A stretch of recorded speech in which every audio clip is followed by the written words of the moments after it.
Okay, you may have noticed or you may not have noticed there was something a little different about our countdown screen. There was no countdown.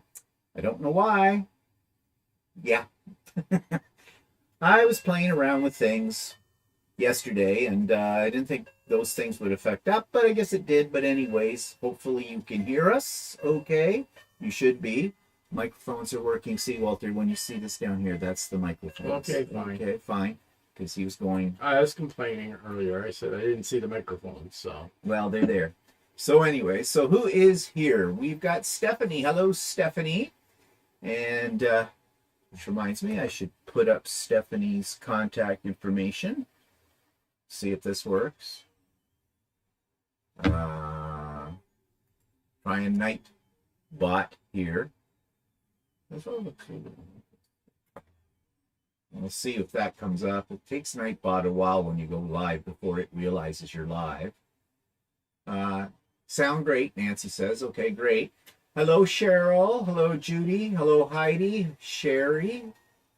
Oh, Sherry finally made it live. Hello to all. Looking forward to the retreat. That's great. Barb is here. Marilyn's here. Sue is here. Sandra is here from Texas. Laurel is here from Hawaii, I assume, because she says aloha. Aloha. Jeannie's here. Hi, Jeannie. Green Quilts Galore is here. Nancy's here. Did I say Nancy before? I don't know. Kathleen is here. She's walking the treadmill at Planet Fitness and waiting on Stephen Walter Live. Oh, okay. That's one way to watch us, I guess. Get you through your workout. Marianne is here. Oh, yeah, their Nightbot's finally working out there. It put up Stephanie's link. Brenda's here. Hi, Brenda. Brenda's in Hawaii too. Okay, Brenda, we did the happy birthday to Jan yesterday. I don't even know if Jan's here today. I didn't know if it was a weekend event or not. What? Well, it's been a whole month, I think. Actually, I think today is actually Jan's birthday. Well, today. Maybe why she's not on here. Yeah, she may be out celebrating, doing something else. I think they had some plans, but I'm not sure what they were. Sue Norfleet is here, and she can hear us loud and clear. That's great. So we have lots of people, and I'm sure there'll be more people coming in. So, anyways, did you not bring your... Yeah, I brought my shirts down. Walter has finished shirts. Well, I have almost finished shirts. Almost. I have one finished.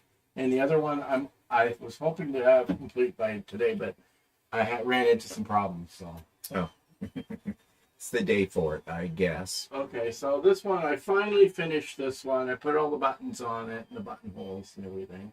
So this one's done. It's the kitty shirt. It's the kitty shirt. It's my shirt. And then I had another one hanging around waiting for buttons. So I are the buttons all on it? Yeah, no, I'm in the process of putting the buttons on it. I only have about 3 on it right now, so I've got another 4 to go. So is that your shirt? Maybe. Might be my shirt. Maybe. I wonder if it'll be warm enough when we get out to Vancouver to wear short sleeves. Well, anyway, so yeah, I had a little bit of problem putting these buttons on because they're thicker than normal buttons, and my machine seemed to be giving me some problems with it. So I've only got 3 on it. In the amount of time it took me to put 3 on, I could have put 12 on. No.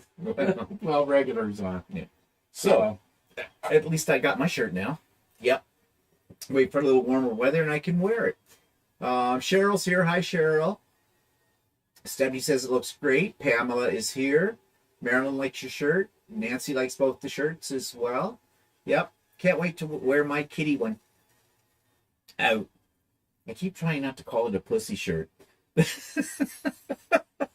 Okay, there could be several ways of interpreting that, couldn't there? So what have I been working on? Well, if you saw Stephen and Walter, not Stephen Walter, so Chatty live the other day, you already saw this. I think I showed it, but I'm going to show it again because I want to. And just let me get up on the screen here with this. And let's go back. And here we are. So I finished the gift I'm taking to my brother and sister-in-law when we go out to Vancouver. This is started with the table runner in the center. And so I decided to make coordinating placemats, and as you can see, I did, and then I made napkins as well. So yep, that's all done, and I hope they like it. And here's a little close-up of the placemat napkins as well. I love that fabric. But I forget what it was called. Oh yeah, it's Workshop by Figo. Figo, yeah. Figo Fabrics, yeah. So I'm happy with the way those turned out. And and you can put your glass on it and not notice that yeah, that's right. Leaves the ring, right? Yeah. I didn't really think about that. Okay, we're back here. So let's, I got to go back to our other screener. We can't see what people are. Okay, where's my bloody cursor?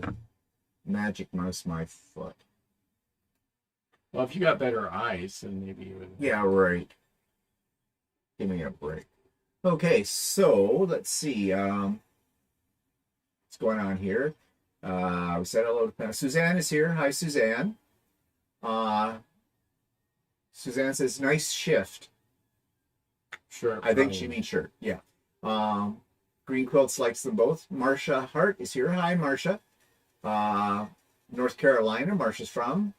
She loves us. Okay. Your passion for fabrics and sewing machines and oceans is refreshing. I am of ilk. Like mine? Like okay, whatever. Okay, whatever. Suzanne says hoops shirt. Okay, you guys have to stop drinking when you start watching us. Okay. I think she meant oops shirt. Yeah. Cheryl likes some. Nancy likes some. Nancy likes my table setup. Thank you, everybody. Lucy Scott is here. Hello, Lucy. P. Spielmaker is here. Hello, thank you. Thoroughly enjoyed Jan's birthday pop-up sew day. Yep, it was a lot of fun. And we might as well talk about that right now. So, yesterday we had a special pop-up sew day at the request of Jan. And, you know, and she's probably lurking in the background in here today. She does that.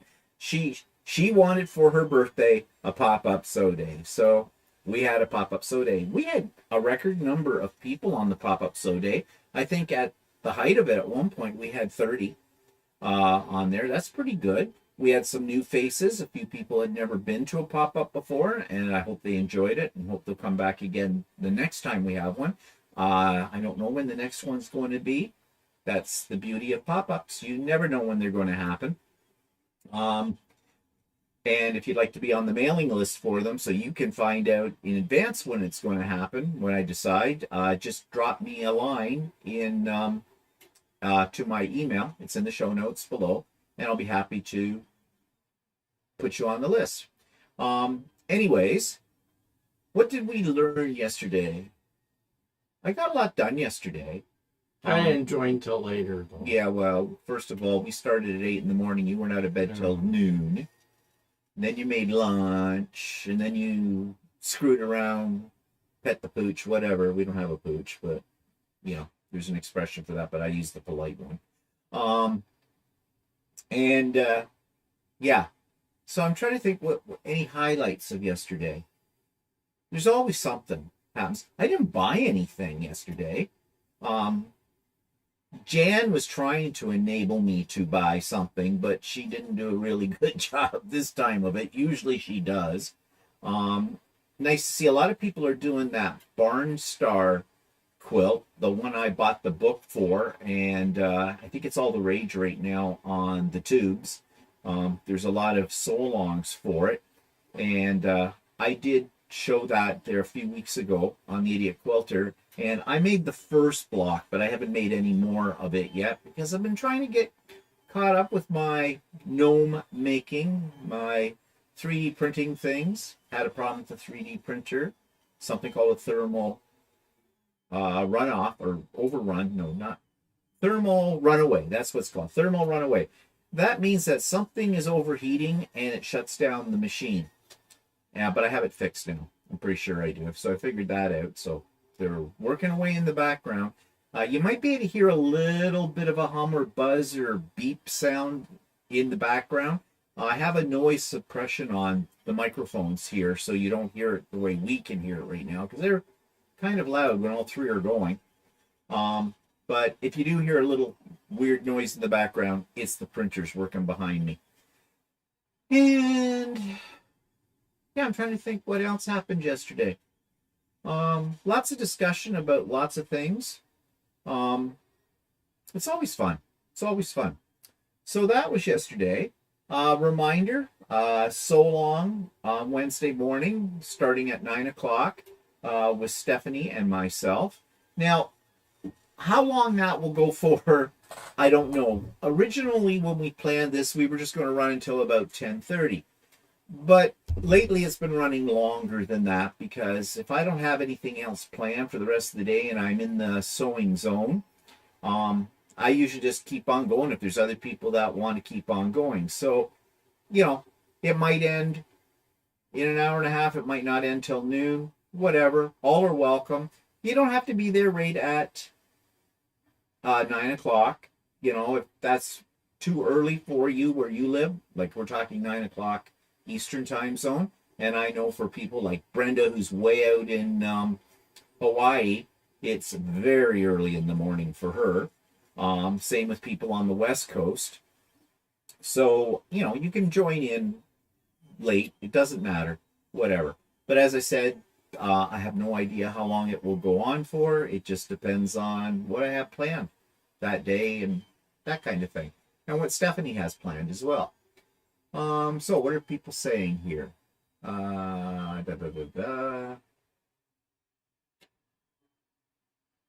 Cheryl says, Jan, sorry I missed your day. Hope you had a great birthday. Mary Ann says, it's a great fabric choice on the table runner and the rest. Thank you, Mary Ann. Julie says, hey guys, your subscriber count is rising sure and steady. You're doing great as a channel. I haven't checked it in the last few days. I have to do that. Oh, thank you, Barb. Show some love to Stephen and Walter. Thumbs up your bum. Yep. I never ask for that. I never do. I forget about it. The same with subscribing, all that kind of stuff. But everybody usually knows that kind of routine. Yeah, I know, but people don't think about it. I guess not. Now, I hear a lot of YouTube creators keep saying, yeah, the thumbs up really helps the algorithm know where you are. You can recommend it to other people. I'm not absolutely sure about that. Maybe if you get hundreds and hundreds of thumbs up or something, maybe it makes it rise to the top with recommended videos. I don't know. And, you know, quite frankly, well, yeah, I do sort of care, but on the other hand, you know, it is what it is. I'm not that concerned about it. Joe is here. Hi, Joe. Heidi says, I was being enabled yesterday. I need to pull the trigger on getting that rapid fire ruler for the Lemoyne Stars. I really want to make those. Yeah, we were talking about that yesterday, and that ruler would probably be a help. Oh, Diana is here. Hi, Diana. Nadine's here. Oh, okay. France. From France. Oh, Nadine. France. Oh, ooh la la. Bonjour, Nadine. Comment allez-vous? Or is it comment ça va? I don't know. That's my French sucks. I think Kamatalagu is Italian, but I'm not sure. No, I thought we learned that in conversation. I'm not sure. Wasn't that response to someone says comment ça va? No. Since we live in a bilingual country, we're really bilingual. I know a lot of French. I know le hamburger, les niacin, thiamine, fermez les bouches. Riz, yes. I'd like a big plate of Riz, please. Je vais bien, merci. I am very good, I think. Thank you. I think that's what it means. Janet Lloyd's here. Hi, Janet. So Mary Ann has asked a question, okay, about the trunk show, and I assume that you are referring to Mary Ann to the for the collab that Stephanie and I did with the Stargazer quilt. We were just talking, Stephanie and I, today about that, and I think what we're going to do is we're going to pre-record tomorrow a video with the quilts that have come in. We don't have many to show, you know, and that's fine. As we've said to people, if you didn't get it done by We set the deadline for the 18th. Whenever you do get it completely done, you can ship it off to me and I will feature it on an episode of Idiot Quilter. So don't worry about that. But we have a few tomorrow, and I think what we're going to do is we're going to show them, pre-record it, and we will insert the recording. I have to finalize this with Stephanie yet, but we'll probably take the recording and maybe stick it somewhere into one of each of our channels as well for people to see. I'm thinking that if we get that done tomorrow, that Idiot Quilter on Tuesday episode will include the trunk show. But don't hold me to that. I mean, I have to talk to Stephanie first, and so we can coordinate things with that. So, what else? Okay, let's talk about the retreat. Okay, it has been, tomorrow will be 1 week since I put up the announcement and open pre-registration. The response has been overwhelming. It really has this time. It is almost full. I have got 78 spots already reserved. So that means there are 14 spots left. So if you're on the fence, if you were holding off, if you're procrastinating about this, hiccups, don't commit, because there may not be a spot. Now, having said that, I usually anticipate, I shouldn't tell you this, but I usually anticipate that there'll be anywhere from about 15 to 20% of the people who at the last minute will drop out. And I will start a waiting list. Once it is full, anybody else who wants a spot in it, I will add you to my waiting list. And I'll keep the names in the order that they come into me. If someone writes to me and says, sorry, I've had something come up, I can't be there, then that spot becomes open. I will take the first name on my waiting list and put that person in and send them a confirmation, letting them know that they have now officially have a spot. So I just want to remind anybody that's already pre-registered, if by chance something happens, because it's quite a ways away yet. It's not until May the 6th. If something comes up and you know that you're not going to be able to make that date, please let me know as soon as you know, so that I can put somebody from the waiting list into that spot. So yeah, it's been going very well, and I wish I could have more spots, but my license for Zoom only allows me 100 people in a session. Now you're going to say, but you said you will have 92 spots. Why do you not have 100 spots? Well, 3 of the spots are taken for me. Okay, I'm on there 3 times, although you'll only really see me once, but I run 3 different computers with this because of things that I need to do. Helps me queue up the speakers and things like that.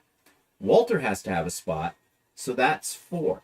I have to have a spot, 1 each, for each of my presenters. That's 3 more spots. So we are now at what? 4 and 3 is 7.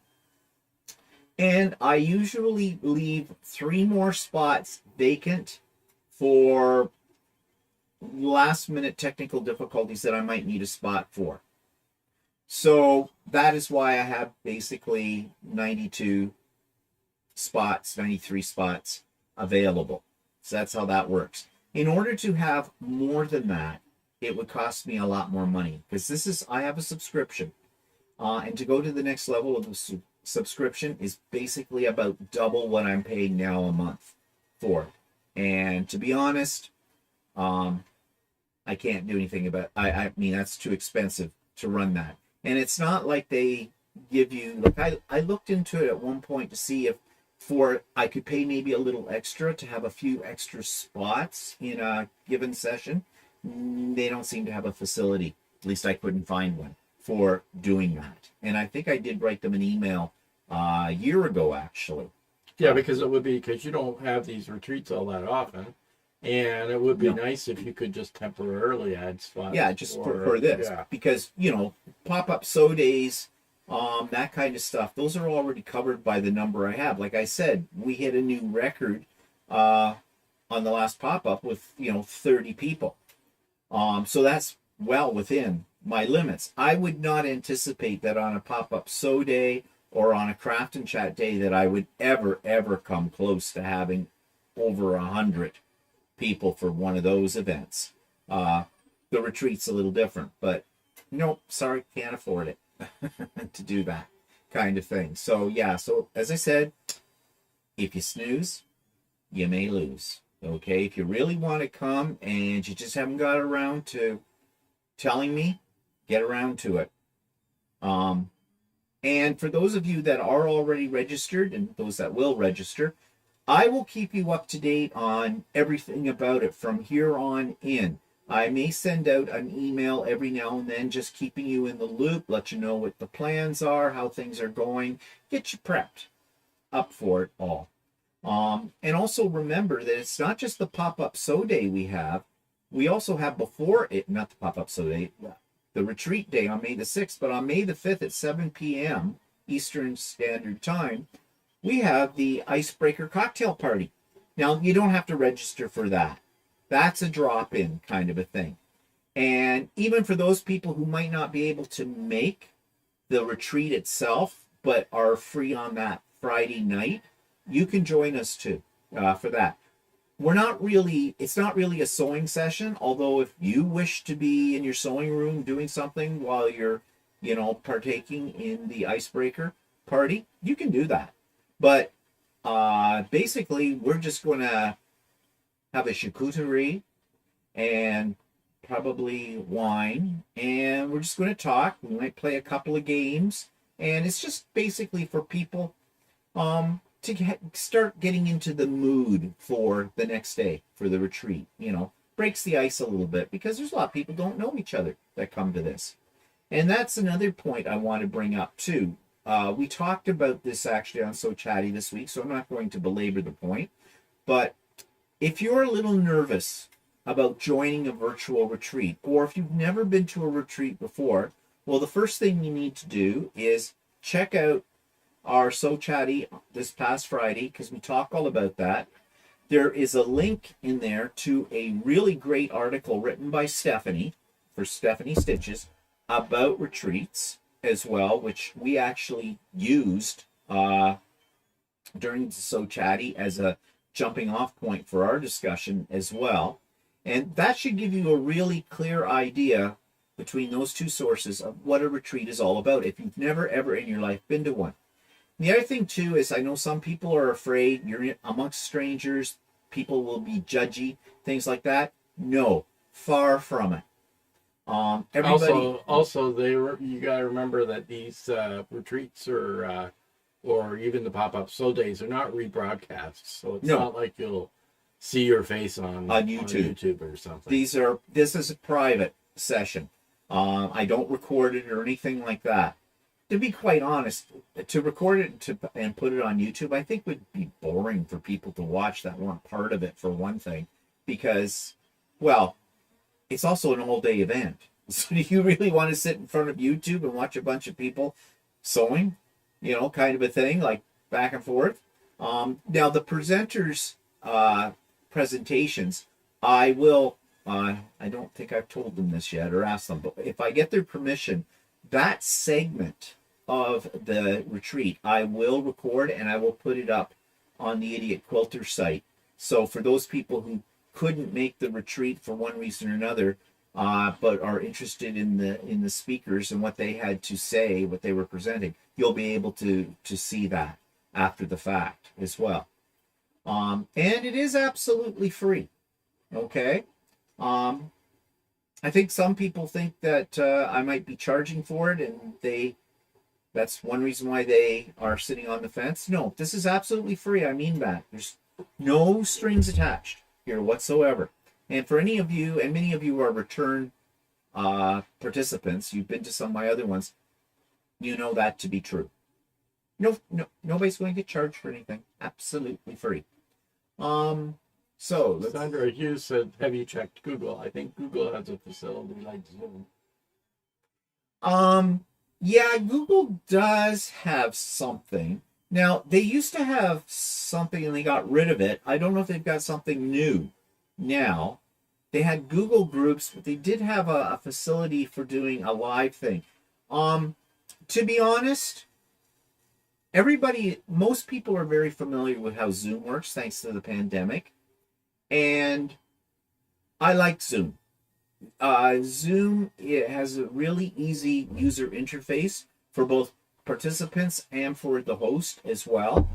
And it works on a variety of platforms as well. Like you can connect with your iPhone or your Android phone or your iOS device, like your iPad or your or an Android tablet, and of course laptops as well. So Oh, that you're used to using Zoom. yeah, So. and if I do run into it or somebody does run into a technical problem, I can usually help them out.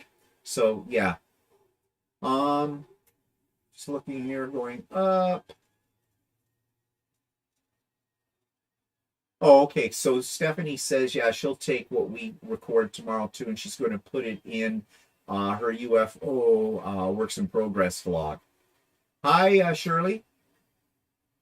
Hello, Laurel. I wish I could join. It sounds like fun, but I have something else on. Well, change your plans. It's a simple solution. There could not be anything more important on that day than the retreat. Really? Really? Okay. If you're babysitting the grandchildren, they have parents. They had them. Their responsibility. Send them along. Grandma wants to do something fun. Without the grandchildren. Hi, Dale. Heidi says, I registered for the retreat. Yep, I got your registration and you got your confirmation. I will be working on a new quilt top by then, and tomorrow I'm putting up the curtain rod for my design wall. So everything's coming up. Heidi, okay, that's good to know. Sly is here. Hi, Sly. You were late last week, Sly. Am I keeping a record? I am. Yeah, okay, so if you do have any other questions about the retreat, you can ask them here today, or you can just send me an email or whatever, and I will answer whatever you ask. Okay, so Walter got. Where else going to be in Australia attending a wedding? Well, tell them to postpone the wedding. Really, the nerve. People getting married on the day I have a retreat. Oh, who would have thunk? So Walter got something new. Oh, not really. Yeah, you did. You're not thinking what I'm thinking. Walter has his mouth guard now. Oh. So he won't chew off his face in the night. And how's that working out for you? Actually, it's okay. Yeah. Some people say it's really hard to get used to, but so far it's been okay for me. So there you go. So that's new. He got something else new too. Well, we got something else new. We got another grow light. Well, they were on sale. Yeah, Walter's war cry. Oh, it was on sale. So he got, but no, you had a reason for getting it. Yeah, well, our tomato plants are really tall and our pepper plants are really short. And I thought, well, if I got the one light will be for the tomato plants up higher, and the other light will be for the pepper plants down lower. And that's his theory, and he's sticking to it. So yeah, we're becoming these grow light farmers here too. And our tomato plants have little tomatoes on them. And Green tomatoes. Green tomatoes. And the green peppers are actually got some buds on them. No, they got flowers. All right. They're flowers now? Okay, yeah. Whatever. So yeah, we'll see. What I'm afraid of is that they'll all come to, just when we're in Vancouver, everything will go boom, and there'll be nobody here to look after them. So we have to do something about that. So I don't want to lose our crop. I'll probably have to ask my niece to come in and check. Yeah, well, she owes us. Yeah. She got a couple of quilts at Christmas, and she'll do that. Yeah, I know she'll do it. Yeah, Karen will have no problem with that. Laurel says, I'll try and pop into the icebreaker. Okay, Laurel, that'd be great. Okay, so those are the new things. Oh, I bought something new too. I'm going to talk more about it on my blog tomorrow, but I got some of those Apple tags Air tags. Air tags, yeah, where you can put them on something and then you can use your phone to find your item. And the reason we're getting them is because of the luggage situation here in Canada at our airports.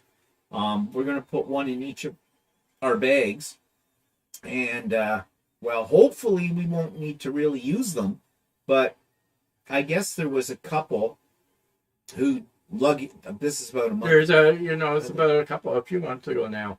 A couple went to, I think it was someplace in Europe or something like that, and they got diverted through Montreal. They were supposed to fly directly to Toronto, but then they got diverted through Montreal, and their luggage ended up staying in Montreal, and then they went on to Toronto. So eventually the bags they saw that using these air tags, they saw that their bags were still in Montreal. And then a few days later, they saw that the bags were moved to Toronto, and then they were waiting to hear from the airline, Air Canada, where their bags were. And instead, they got a notice that the bags were permanently lost, and they would reimburse them for whatever the contents of the luggage, right? But they saw these luggage tags were still working and traced them to a warehouse in Mississauga, which is a suburb of Toronto, and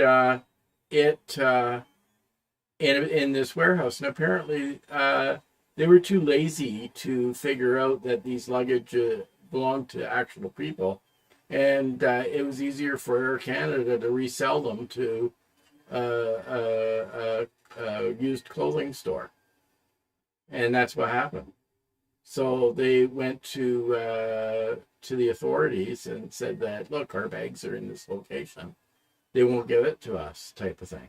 Yeah. And I'm not sure exactly what happened after that, but so anyways, I thought, well, what the heck, they're not that expensive. I actually bought them from Amazon. I checked out this price though on Apple's website, Apple Canada website. It was the same price as on Amazon for 4. So it was like $129 before tax for that. Plus I bought these little fobs that, of course, like everything with an Apple product, everything's an accessory, right? So, but they weren't that expensive. You got 4 fobs that got like a carabiner, a hook on it. So you carabiner. That's it. That's the word I wanted. Carabiner. Whatever, a hook. And they were like $15 for 4 of them or something like that, or 17. So, yeah, they're actually, so far, they look like they're going to work really well for that. Easy to set up with your phone. You turn on your Bluetooth kind of a thing. If it's not already on, you take these things out of the package. It pairs right up real quick, tells you what to do, and it's not very difficult, and away you go. So, yeah, a little bit of, I don't know if it gives you peace of mind.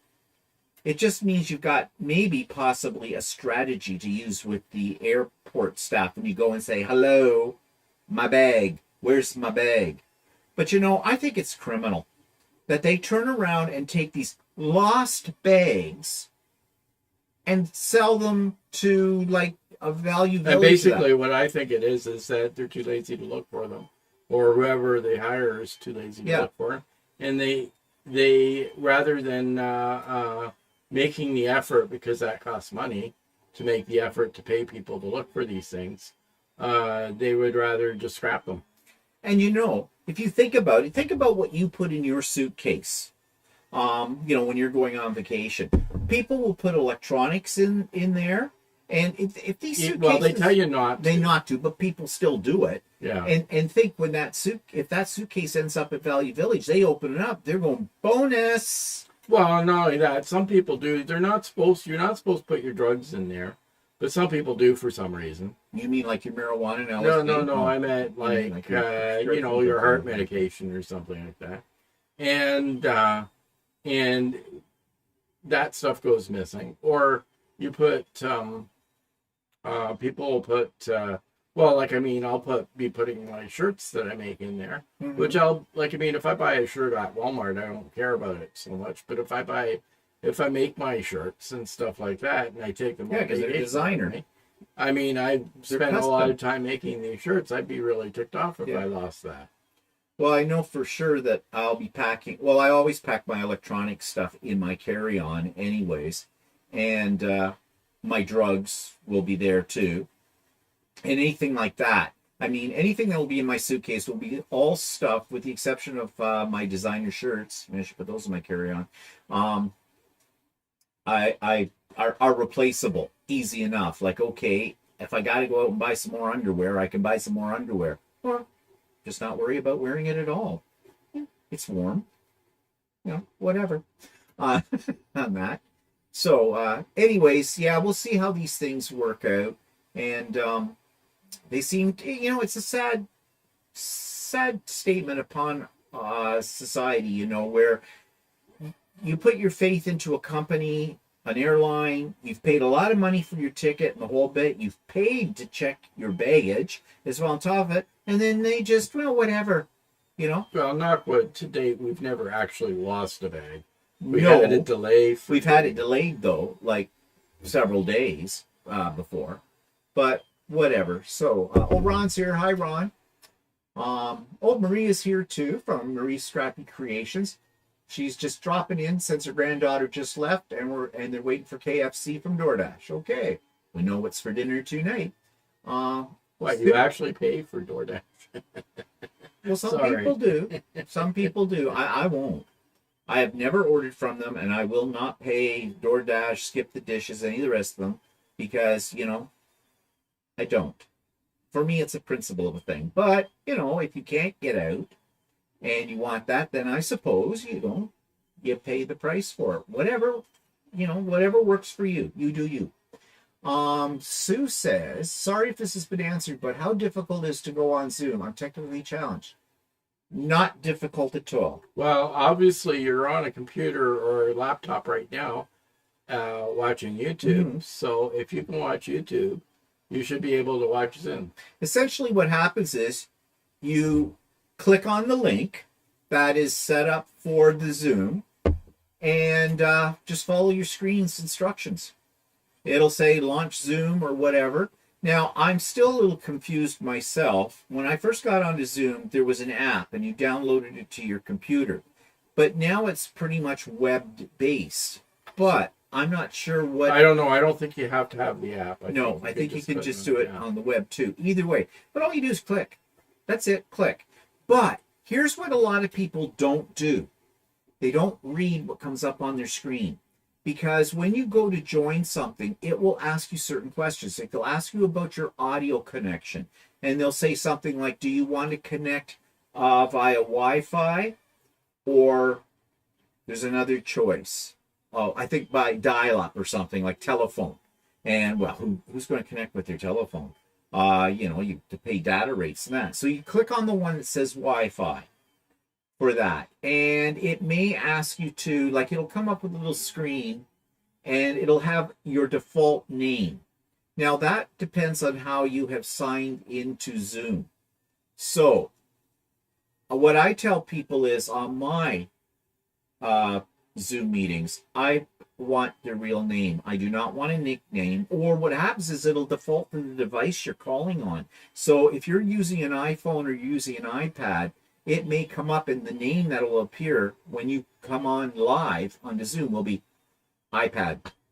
Or Monica's iPad. Yeah, or something like that. So you should, at least if you're connecting with me, you should change it. However, it's not a biggie. If it doesn't get changed, as the host, I can change that for you. So don't worry too much about it. But just follow what comes up on the screen. She's using a phone, so you should be okay. Yeah, you should be fine. Okay, yeah. It's just that you'll end up little pictures. It'll be smaller pictures, and some of the controls won't be as visible as they are on a laptop. Or a larger iPad. Or a larger iPad, too. But there's way around that. And, at least on my Zooms, if you run into a problem, there is always somebody on there that is willing to give you a hand. If I can't handle it, somebody else will. Because I don't know about Android phones. Yeah, like they will work on Android phones, iPhones. We have iPhones, but I mean, it'll work on Android platforms as well. So it doesn't really matter. But I mean, like Steve said, we're used to Apple products. If you happen to have an Android phone or something like that, then there will be somebody in the group that can help you. That will help you out. And not only that, but when we get closer to the retreat time, I will be sending out an email to everybody that's registered that talks about the presenters and an agenda for the day. And on that, there will be links to YouTube videos for all devices to show you how to use Zoom. So if you're using Zoom on an Android, there'll be a link to a YouTube video for that. But if you don't want to wait for that email to come out, because it won't come out until the week before the retreat, just do a search on YouTube. Just go in, plug in, how do I use Zoom on my Android phone? Or how do I use Zoom on my iPad? You will find lots of stuff that will help you out. You can actually go to Zoom's site too, and they have documents and videos that will help you out with it as well. So there's lots of resources. So if you're a little nervous about using it before the event, just take, an hour out of your day and go and do some research. And you'll find lots of stuff and it'll help you. And it's very easy, very easy. Just backing up here. Marilyn says, do those air tags need to be periodically charged, or do they have a battery? You can't charge them. They have a battery, but they have a little round disc battery. It's a 2032, CR 2032, and those you can pick up anywhere. Dollar store sells them. Walmart sells them. Say how long those batteries last? If you were to contact it through your phone 4 times a day, the battery would last a year, it says. You probably wouldn't be using it that often with it.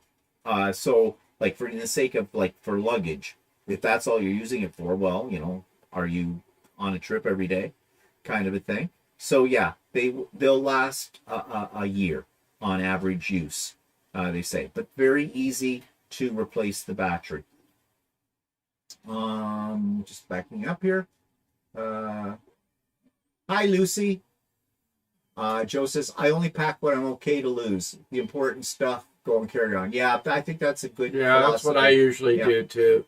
Unless, like I said, I might pack some of my shirts and stuff like that. And if they go missing, they go missing. Yeah. I'll be upset, but it won't be that upset. It won't be, It's an inconvenience. It's not the end of the world. Yeah. Barb says, go commando. Yeah, well, Barb, enough about what you do. Gail says, hi, Gail. Marie says they don't have a car. So okay, well that makes sense. That makes, yeah, yeah, could see that. Steffi says if you have, I mean, I don't really care if it's up to you. It's your money. Yeah. If you want to use DoorDash, I just think at least what they charge here in our area. Like I hear of people ordering from McDonald's. A couple of cheeseburgers, a couple of Cokes, and a large order of fries. And then they're paying for something like DoorDash, which basically is doubling what their order is costing. But, I mean, if you have no way of getting there, yeah, that's true. Okay, so, Stephanie says, if you have Hulu, there's a show called Airport Lost and Found. Talks about where lost luggage goes. Kind of interesting, but makes you sad that they sell someone's stuff like that. Yeah. And what is it? If they don't recover your luggage, I think they will pay out a maximum of what? I'm not sure what the maximum is. 1,000? I don't know. I have to look into it. But I think you have to jump through flaming hoops. Yeah, they have an amount that they'll pay out. But apparently it can be hard to get that. So, and I mean, a lot of times you have insurance on credit cards and stuff like that. But, there are sometimes people pack things that they don't want to lose. And it's hard to get, you can't get back stuff that you want. Don't put a gold bar in your... No, don't put a gold bar in it. Or your diamond earrings, okay? That kind of thing. Barb says... when I attended Stephen's retreat in the fall, it was my first time on Zoom. It was very easy. Yep. And as I said, we'll help you. Not to worry. Yeah, actually, I often pack my old underwear. I was going to say that. Oh, this is kind of, well, it's not really disgusting, but... No, I pack the underwear I don't want anymore, and then Then he throws it out. When we're about to come back home on the flight, and we're repacking our suitcases and stuff, he throws out all his old underwear. I would want to be the person in the hotel room. Well, it's not like you did anything in them, so to speak. No, they're... But yeah, he throws it out. Or socks that have holes, get rid of those. Or a t-shirt or something like that, you know. That means that you have less to wash when you come home. And you don't have, and you have more room in your suitcase in case you want to bring something back. Yeah, that's true. Marie says DoorDash is $9 a month here, and with it, worth it for us if we had a car. Oh, so what? They have like a subscription, so you get because that's not bad. Then if it's only going to cost you $9 a month, and if you use it, like in your case, you probably use it more than we would, if we ever would, if you don't have a car. So well, that's not bad. $9 a month. So, okay. The ones you could throw away, yeah. Sue says, totally agree about DoorDash and other services. I also won't use self-checkout. Went to Target the other day, no in-person checker, but everything on the conveyor and walked out. I use self-checkout. I think it's the way to go. I think it'll happen whether you like it or not. I mean, I have to agree with you, Sue. It irks me that, like Walmart here, very few checkouts, but mostly self-checkout. Yeah, and they encourage you to use the self-checkout. I like using it because it's faster, especially in Costco. Yeah, but it can be intimidating the first time you use it, and not all self-checkouts are exactly the same. You get on their screen, and they ask you 50,000 questions. Do you want to use your points card? Put it in now. Do you want to do this? Do you want to do that? Do you want to donate to Sick Kids Hospital, or do you want to do the food bank and all this stuff? Actually, there's one, one of our grocery stores. At first, the interface was really intuitive at first, and then they changed it when you ran into something like produce, which it didn't have a tag on it or something.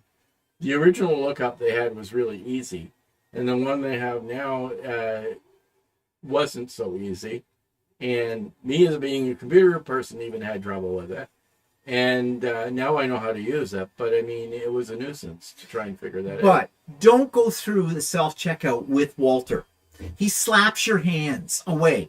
I'm sitting there looking for the barcode, okay, to put on the thing. I'm impatient. And he stands there, give it to me. Okay, grumpy old man, really. I get impatient with people that are slow going through. I'm not that slow. But you are slow. No, you're just a bitch. You're an old fart. I mean, I am not an old fart. You're an old fart. Backing up here. Marilyn says, I need to get an air tag to put on my seam ripper. Actually, I know you're being funny about that, but I was just thinking, if you go to an in-person retreat and you've got some really nice scissors or a couple of other things, and you know how at retreats sometimes people will borrow something that's yours and they forget to bring it back to you. Well, actually, they probably did forget. It might not be a bad idea to have an air tag on something like that. And when you're looking for it, okay, here we go. Excuse me, you have my scissors. Give them to me now or I'll cut you. Yeah, kind of a thing. So, you know, there are other practical uses for these things. Thanks, Judy. Get those thumbs up in the air. Yes. And Marie says you can get it monthly or even yearly. Well, I don't think that works here, Marie. I have a feeling that they don't have a monthly prescription. Yeah, I don't think we have that here. No. I think it's you don't pay a monthly. I'm not sure what you pay now because they changed the schedule. I thought at one point when they first came out with one of these, like Skip the Dishes or whatever, I thought it was a percentage of the total cost of what you had ordered. But I'm not sure about that. And then they've changed. Well, I know that they also charge the restaurants a certain amount of money for putting for delivering their products. And like for instance, Instacart, I noticed we tried Instacart once during the pandemic. Yeah. And I noticed that the groceries that were on the Instacart were priced higher than what was in the store. Yeah. So that's where you order on your computer. On top of that, you pay extra for the groceries and you pay extra for the delivery for Instacart. So yeah. So now Lucy says she read there's a McDonald's that has no employees. I heard about that too. What I heard was that McDonald's was going to experiment in one or two experimental locations or something with robots. Basically, I guess you order, well, already when you go into a McDonald's, you can go to the little kiosk thing, right? The computerized, the giant tablet, and you punch everything in, and that order goes in, and you can pay with your credit card right there, kind of thing, and then you wait for your number to come up and you pick up your stuff. So does that also include for cooking meals? Yes, that's what I read, that they were robotic arms or something. Well, it's McDonald's. Kind of a thing.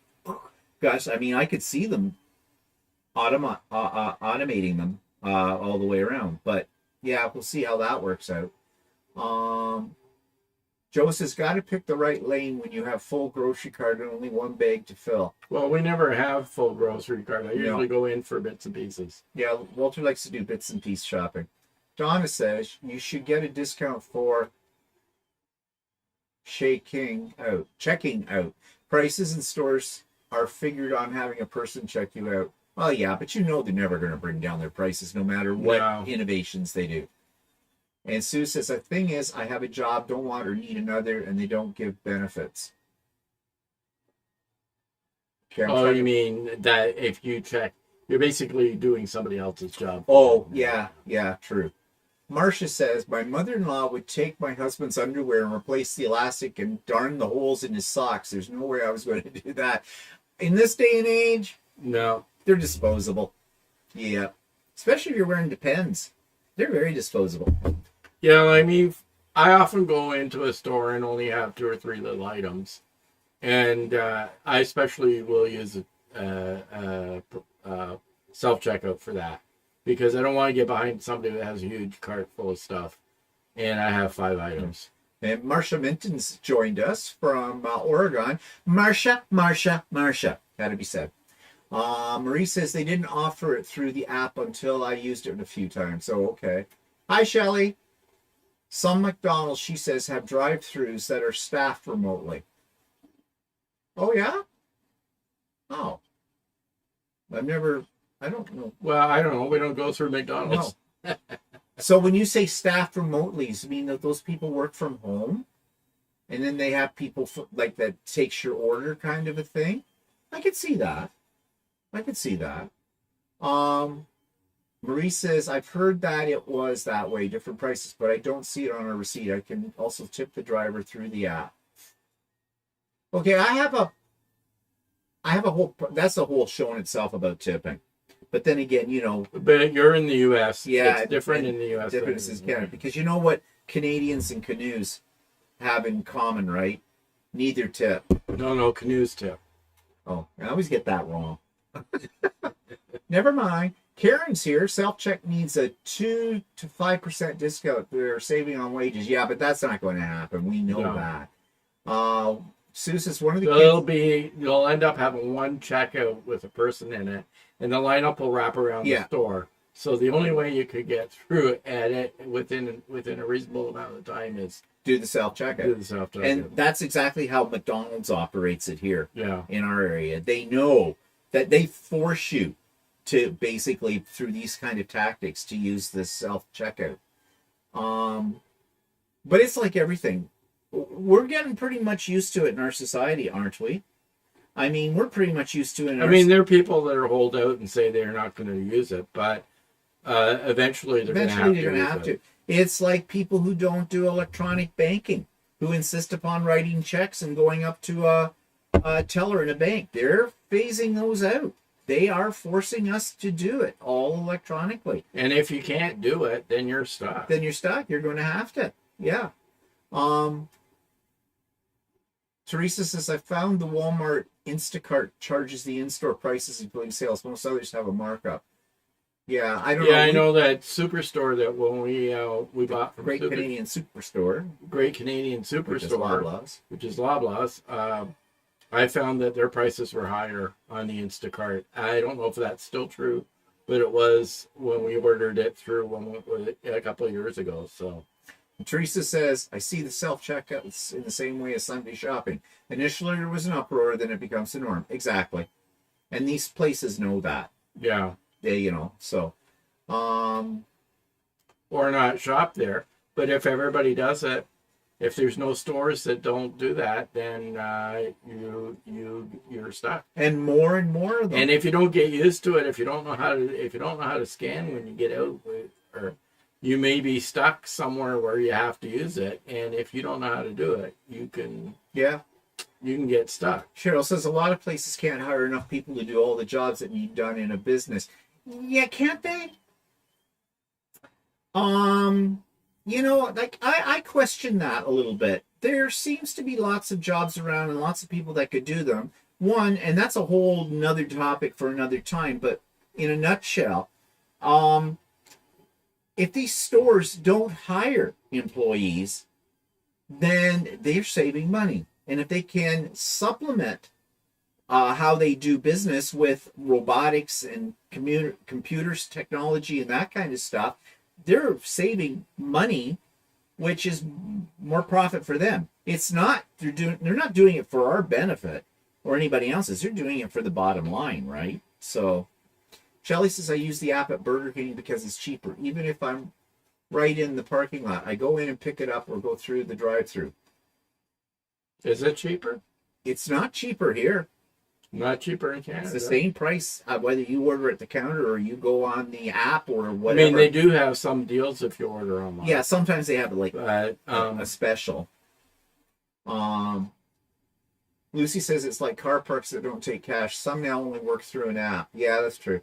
Well, that's the way our society's going, isn't it? Everything's electronic. Basically that's true, Lucy. There's a lot of places around here now is if you want to park somewhere in a public, like in a parking meter. Parking meters are done. Yeah. Now they have a number.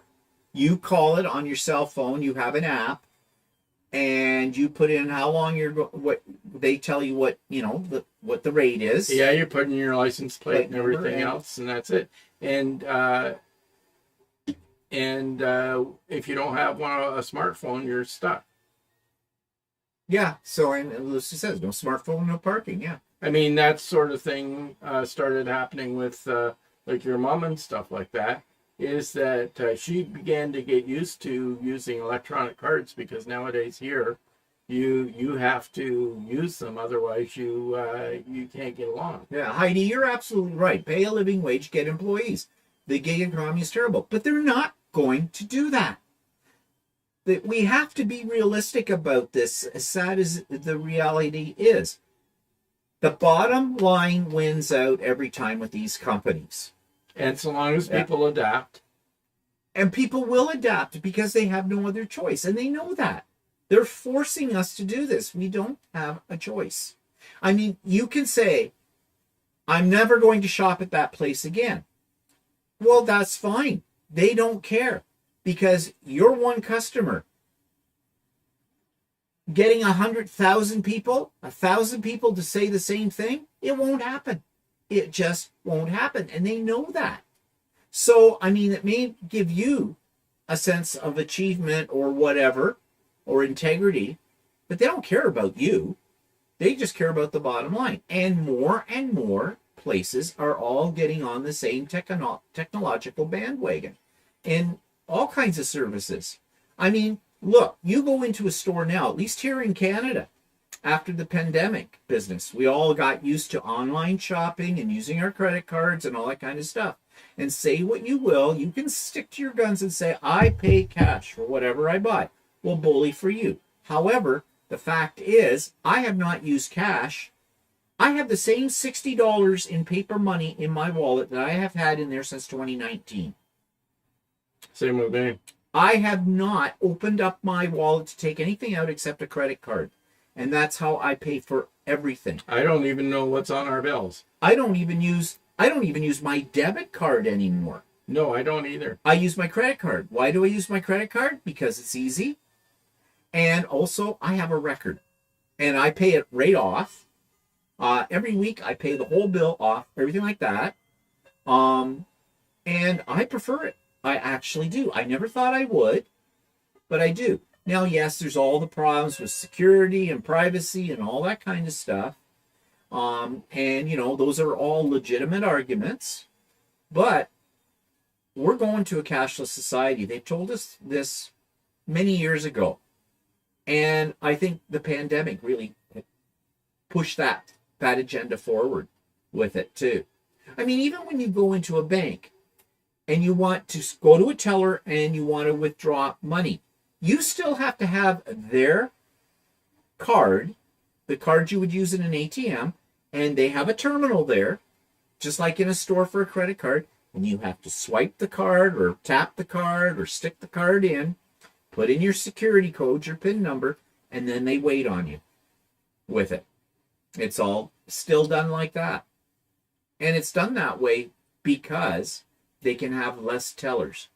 So, I mean, it's just a pain in the butt. The last time I had to go and see a teller in a bank, I stood in line for forever because they had like one teller on. And then I still did most of the transaction myself. Just with a person standing there in front of me, smiling. Are you having a good day? Oh, weather's going to be nice. Bite me. I'm just backing up here. Yeah, Charles says almost every store in my area has help wanted signs. Yep. And they have deals. We can get 2 Whopper meals for $12. Okay. Well, I haven't checked. I've checked online I don't go to Burger King. Well, she's talking American money. Yeah. We do have coupons. 2 can dine for $14.99. Yeah. At Burger King, which you can get 2 hamburgers. 2 Whoppers, I think. Is it 2 Whoppers? And a drink or something, and maybe a fries for that amount. Well, we're still getting paper coupons, but yeah. I checked the apps at Wendy's and stuff like that, and they do have deals if you use the app, but they're not that great. So yeah. Their paper coupons are better. Yeah. Marcia says Walmart here has 20 checkout lanes, only one is banned. Forced to self-checkout, cheaper for them as they make money hand over fist. Yeah, of course they do. And in fact, they used to have a kiosk with, I don't know, 10 machines or something like that for self-checking out. And they had the regular stalls as well, checkouts as well. They've cut those all back and they put in another bank. Yeah, they put in banks now of checkouts. They have checkouts for small items, and self-checkouts and checkouts for a large grocery cart item too. So where you can, they give you more counter space. Yeah, Ron says I only use electronics if it benefits me. Well, Ron, I can see your philosophy, but Ron, eventually that's not going to matter. You can stick to your guns as much as you want, but eventually your guns will no longer have any ammunition in them because you will not have the choice. The choice is being taken away from us. In some ways, I like using self-checkout because of the cashier doesn't talk back to me. Like, oh, why did you buy this gross lot of condoms? or you buy condoms and gross? I'm just kidding. Really? They'll pick out stuff like, oh, I like that pizza brand. I've never tried that pizza brand. Is it good? And all this other stuff. Like, I don't like Chatty cafes at the grocery. No, get on with it. Check me out, get out. Yeah, well, there's those bonus programs on all the cards too, Shelley. Airline miles and other things too. Lucy says we have an old toll bridge just outside Oxford. You have to pay cash 5 pence. Yeah, and here's one. Shopping carts, okay? You know, in certain stores, like grocery stores, you have a shopping cart, but you have to put in, well, here in Canada, it's usually a loonie, which is a $1 coin kind of a thing, and it unlocks it, and then you can do your business, and then you take the cart back to the area and plug in the little thing, and your loonie pops back out, right? That's to keep people from running off with their shopping carts or leaving them all over the parking lot area and that kind of thing. Right. But here's your problem. If you're not using cash, and this happened to us, we didn't have any loonies. Yeah, so I keep extra dollar coins in my in a spot in my car, so that if we run into a store that requires carts that have this system, right? I have it. So we went to the Walmart in our location a couple of weeks ago and found that we wanted to get a cart.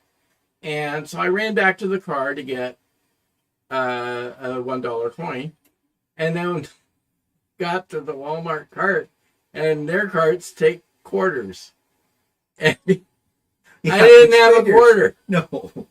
We had the emergency loonie, but didn't have that. They need shopping carts that take cards. Yeah.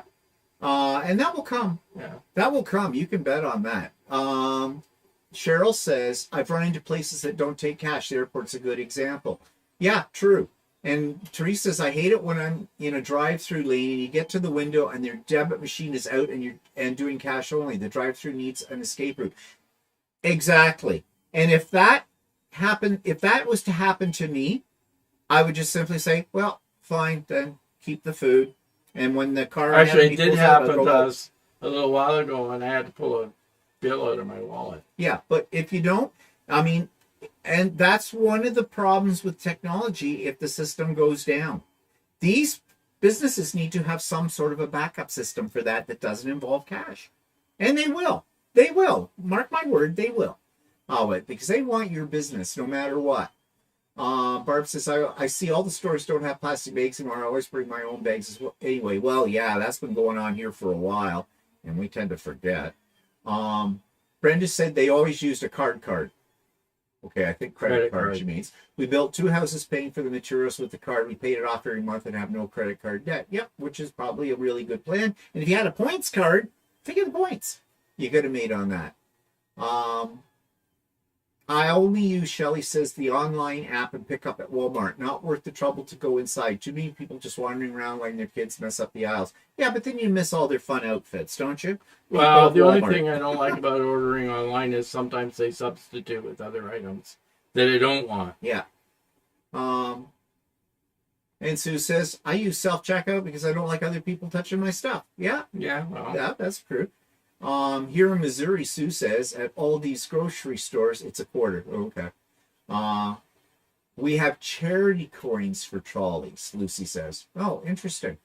Joe says, I love that your coin is called a loonie. Yeah, we have a loonie and a toonie. Loonie is $1 and a toonie is $2. Apparently they have a special edition one toonie out right now with the queen on it that has a black ring on it. Oh, I thought they're just 2 X's on her eyes. No. But whatever. Lydia's here. Hi, Lydia. Walter's so right, Marcia says. I buy cans of spray starch by the dozen, and inevitably the cashiers ask me why. Yeah, none of their business. Because I can't stand up anymore, and it keeps me rigid. And Lydia says, and the personal computer has been around since the early 80s. Pretty sure technology automation is here. Yeah, I don't think we're going to escape it. Teresa says, haha, coin op carts, no coin. Have to go around the store to be able to get into a line to get the cash because they've got walls of product blocking a shortcut. Oh, yeah, don't get me started on that. And we're not going to start on that today. It's a topic for another day. About how stores are set up now so that they're all using what I call the IKEA plan, where there's really only one real route and you have to walk through the whole store because they want you to pick up stuff, right, that you weren't really intending to buy. Yeah, that's right, Heidi. The loonie is called the loonie because it has a loon on it. Yeah. As in the bird, yeah. Not as in the crazy person. Or Looney Tunes. Looney Tunes. Judy says, I keep cash on me all the time. I use debit and credit cards, but cash is good for charitable giving. Almost every day, there's an opportunity to help. Okay, Julie, you're just too nice. I think it's a really great excuse. I mean, when actually, they're handing out for a handout, and I don't have any Our change. charities are often have been converting to using credit cards. Yeah, Salvation Army now have their little drum at Christmas time. They have a credit card thing reader on it. And they even have a suggested amounts for you: 5, 10, 15, 3,000, whatever. Shelley says you can select no substitutions. Yes, you can. However, then you don't get anything. You don't, yeah. So, yeah, it's kind of a catch-22 on that one, Shelley. I don't like how they pick and treat my fresh produce. Yeah, true. My husband and I, he says, keep cash on hand just in case the debit network goes down or there's a power outage. Got to be able to pay for the gas I just pumped. Yeah, true. With that, I mean, I do have some. I do have some cash on me. In fact, I have to decide on how much cash I'm actually physically going to take with us to Vancouver. I don't think much. No. With it, I mean, we're in Canada. I can go to a banking machine if I need to, kind of a thing. So, anyways, we talked about a lot of stuff here that didn't know we were going to talk about. But I did say that this was questions and answers, and so I wanted to answer a few questions and point out a couple of comments that have come in the last week on our videos. One person asked this question. I mainly make bags with layers. Can you explain to me the usefulness of the 3 different plates? I do not understand their usefulness with the dual drive foot. Okay, first my recommendation to you is read your manual. My second recommendation is go on YouTube, put those in. I'm assuming she's talking about an M7 on a Janome, which is the sewing machine I have. I would suggest that you do a search on YouTube and you will find videos about this. But for a quickie answer, because I thought other people might want to know about this as well, I'm just going to quickly explain these very quickly. Just let me get it up here. Okay, here are the 3 plates that came with my Janome M7. The one to the furthest to the left with a single hole and the 2 little ovally things on either side, that's the straight stitch plate. This is the one you would use if you're doing patchwork or when you're just doing a straight seam. Okay, not a zigzag or anything else, just a straight one. What it does is it keeps your needle lined up nicely, especially this is important to quilters because we need an accurate 1/4 inch seam allowance. The one in the middle is when you want to do a decorative stitch or a zigzag. Anywhere where your needle is not going to be straight, it's going to wobble back and forth to do the design. You need that. Now on my machine, if I tried to do, say, for example, a zigzag and I had my straight stitch plate in, I wouldn't be able to do a straight stitch because my machine would automatically gray out that button for the zigzag because it's smart like that. But not all machines do that. So if you have a straight stitch in there and you go to do a zigzag, guess what's going to happen? You're going to break your needle. And that could be dangerous. And also, it's not good for your machine. Your machine's going to make a horrible noise when that happens. The 3rd plate has on it at the bottom HP. This is the high performance template. It is a straight stitch plate. However, you'll notice the hole is moved over a little bit. This one is the one I use when I do 1/4 inch seam allowance. I use this one for all of my piecing. It is excellent. You use it with a 1/4 inch foot. It lines up automatically. As soon as you drop that plate into the M7 and you put the 1/4 inch foot on, bingo. It's all lined up perfectly. Now, the question was, didn't understand how to use it with your AccuFeed foot. Well, first of all, you have to use the AccuFeed feet with the straight stitch, the very first plate. Or if you have the special AccuFoot feed that works with the HP. You can use your AccuFeed with the zigzag plate. However, it won't engage the full AccuFeed. It'll act just like an ordinary walking foot. It won't, on an AccuFeed, there's an extra set of feet on top of the foot. No, you can use that with zigzag. Mine does. If you have the zigzag foot in or plate in. Yeah. But if you have the straight in there, no, you can't. can't. Yeah. Okay. So, yeah. So that's basically what they're for. And if you're sewing layers of things like a bag or even a quilt, say you're putting your binding on a quilt, or you want to do some in the ditch or free motion quilting, using your AccuFeed system works really well with that. So basically you use the plates and the AccuFeed in conjunction with each other when you have more than one layer of fabric usually. Okay? With that, it just pulls things through more evenly.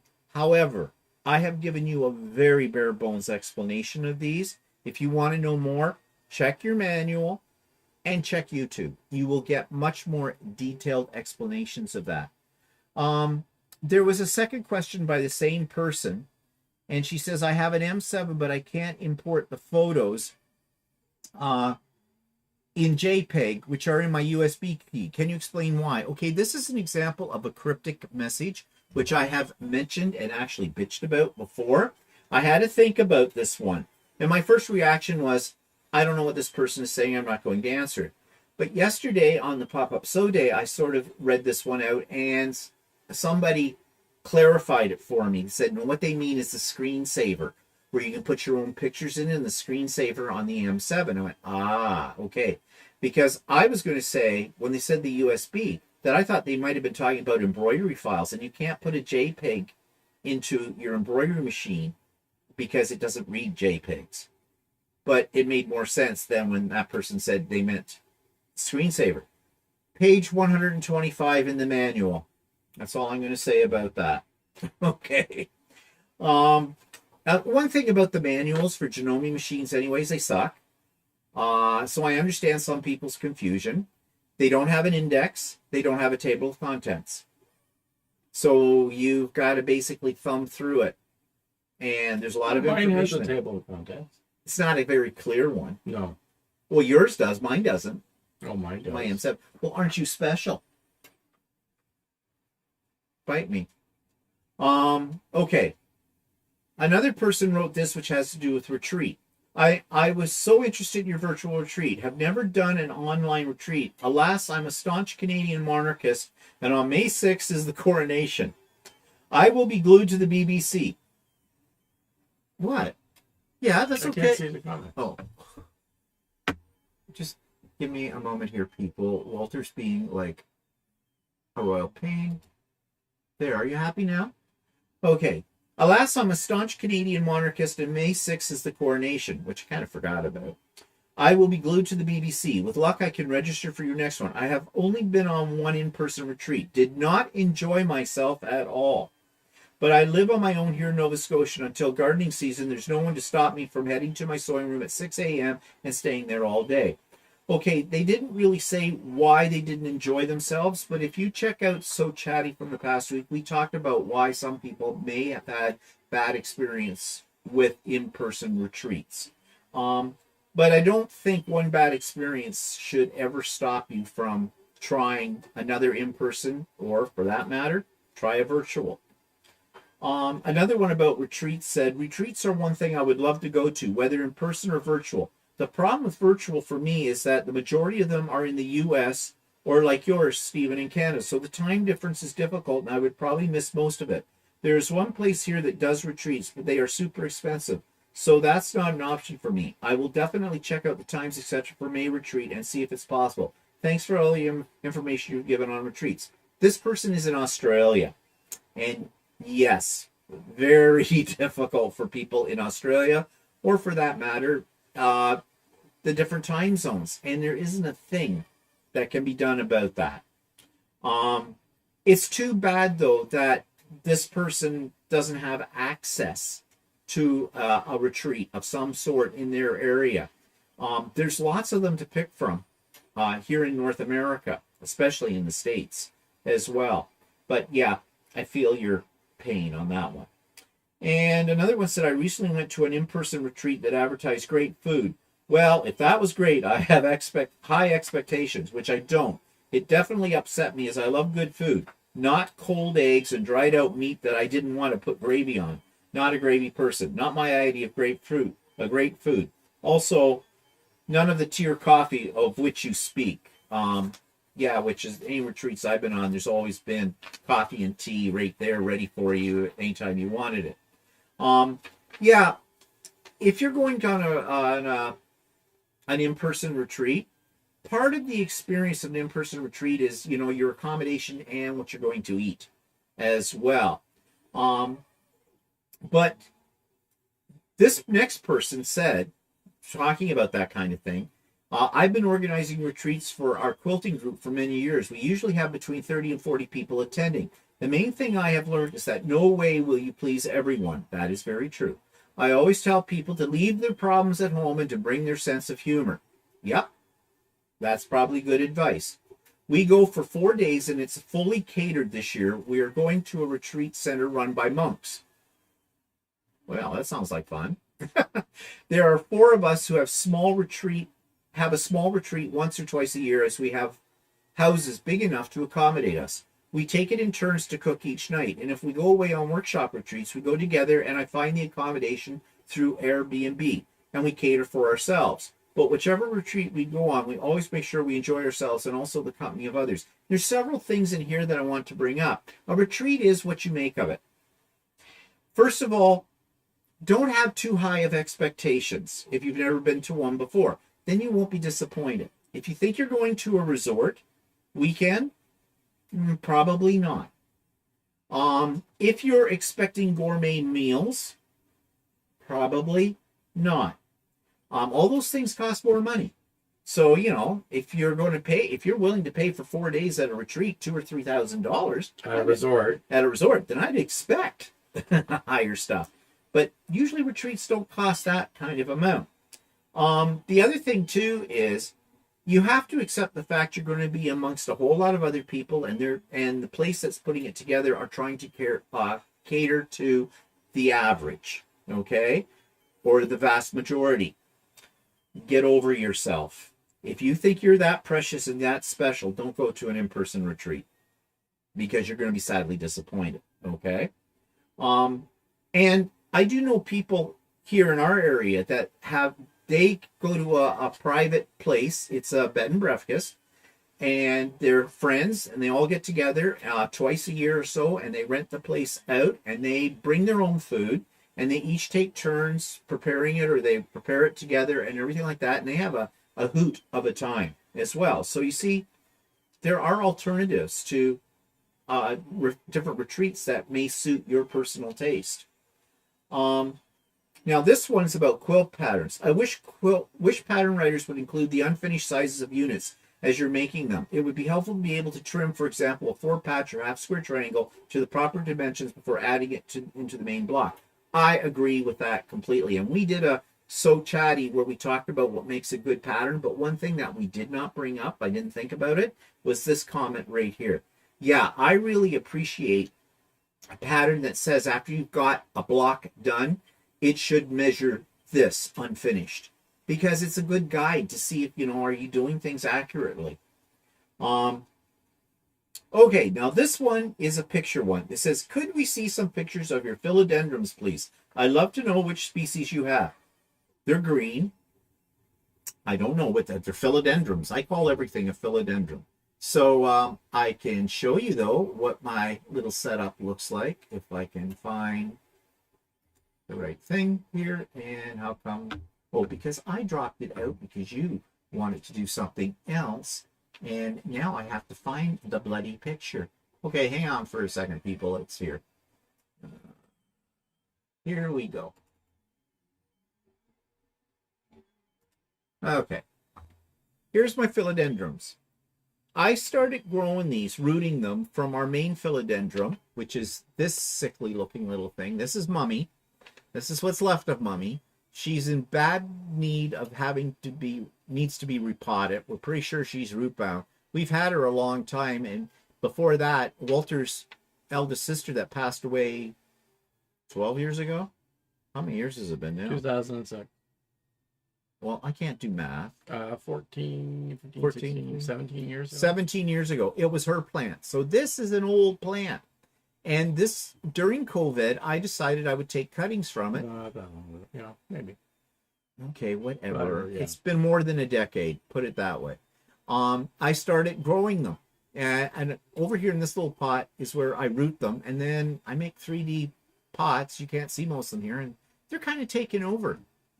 And I just keep adding to the collection. Why philodendrons? Because I can't kill them. They grow for me, no problem. Anything else I would kill. So yeah, that's my philodendrons. Okay, let's go out of here. Let's go back here. Now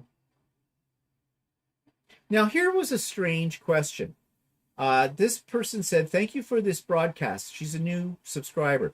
I enjoyed your honesty. I don't have a problem giving away quilts. That's in reference to the one that we talked about, the psychology of, why I don't give away my quilts.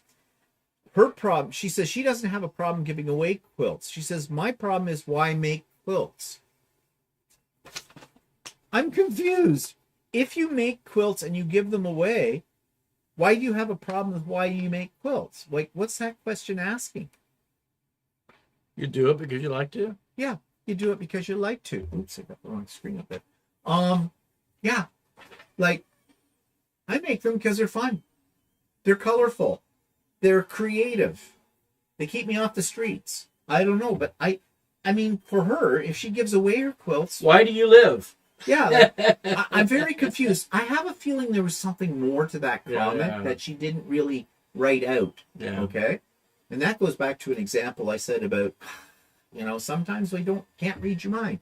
Okay. Let's just do a quick few answers. Yeah, we'll go back up here and because we're coming close to the end of our time.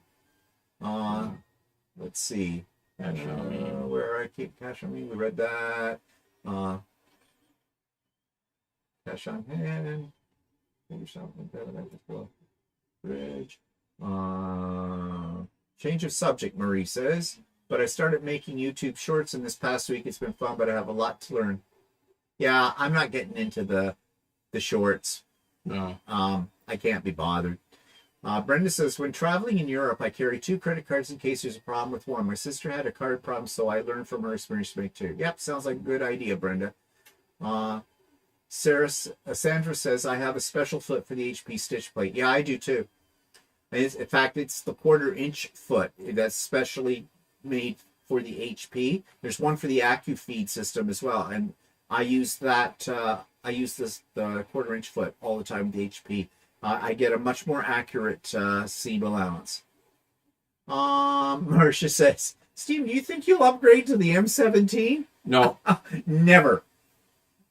And we've talked about this. You're new, Marcia, so you would know it. We have talked about the horrors of what I have found using a combination sewing and embroidery machine. I had the Janome 15,000, the forerunner to the M17.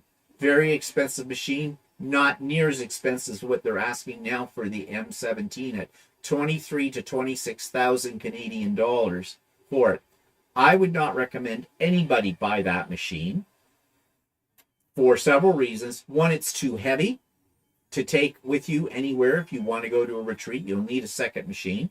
2, you have to take apart your embroidery bar, and when you want to sew and then put it back on, when you want to embroider, you cannot sew and embroider at the same time. So if that's your only machine, like you could be embroidering something on a standalone embroidery machine and sewing on another machine at the same time. And if something goes wrong with it, you've got a very expensive machine that doesn't work right. That's right. And something will go wrong with it. Believe me. Because timing is a big issue with with combination machines. And I don't want anybody saying to me, well, I have a Bernina and I've never had any problem with my timing. And I will tell you, you probably are lying about it, or you never use the embroidery part, or you don't use your machine that much. I'm not going to get into it because I know Bernina users are a cult. And you are all perfect. You're precious. Really. All I'm going to say about that, so anybody writes about that, I'm not even going to acknowledge it. So anyways, yeah, so the bottom line here is, without going into a lot of other reasons, Marcia, look at some of our past videos, you'll hear about it. I will never, ever upgrade to an M17, and I don't consider it an upgrade. I consider it a downgrade for a variety of reasons. Julie says, if you go to a retreat, what about chairs? I couldn't sit for a week on a folding chair. That is a really good point, Julie. At the last retreat, we took our own seating. I actually took, did I take my sewing chair? No, I didn't have it then. No, but we had stools. Like we had, sewing stools kind of a thing.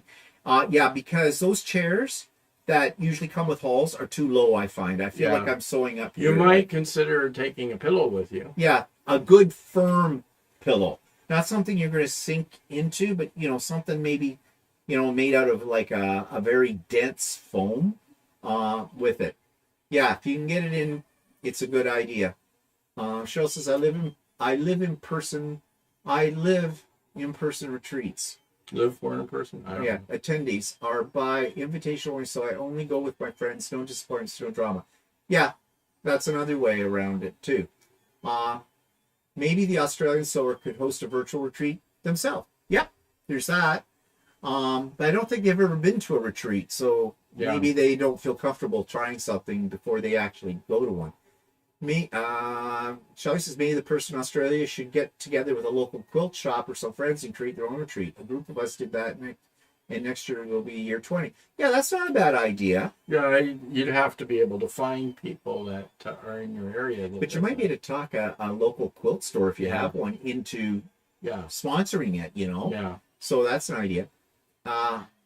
Eileen says, you just read my message and mentioned it did not tell you why I did not enjoy my one and only retreat. Location, here. PEI in March, really. Oh, yeah, that could be frosty. Yeah, well, we went in March to a retreat too. Yeah, and it's not the best time of year. No, it is a little nicer with the weather's a little warmer. You're true.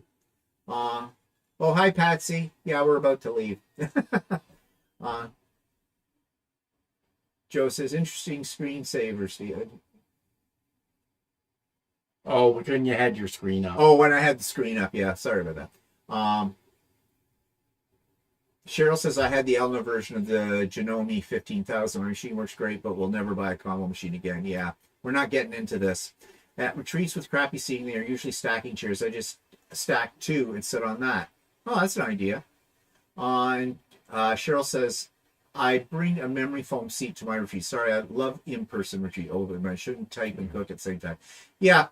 So if you can get your own, what you're comfortable with, if it's not huge and you can pack it in and take it with you, I'd recommend it.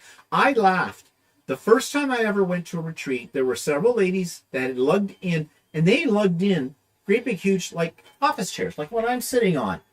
And I thought, how the heck did you get that in? Well, they had a husband who dragged it in his half ton. But I thought, oh yeah, really? No, I understand now. I really do understand. You're going to be sitting at that machine for like a lot of time, for a lot of days. And yeah, if you can get it in, take it with you. Okay, so I think we've answered all the questions and everything, and that's our time. So thanks for joining us today, everybody. Remember, I'm still taking registrations for the retreat, but it's filling up fast, so if you snooze, you lose. And yeah, so I hope everybody has a great week. There'll be stuff up next week from us as well, so check that out if you get a chance. And have a good left of the rest of the day. So see you all next week. Bye for now. Bye for now.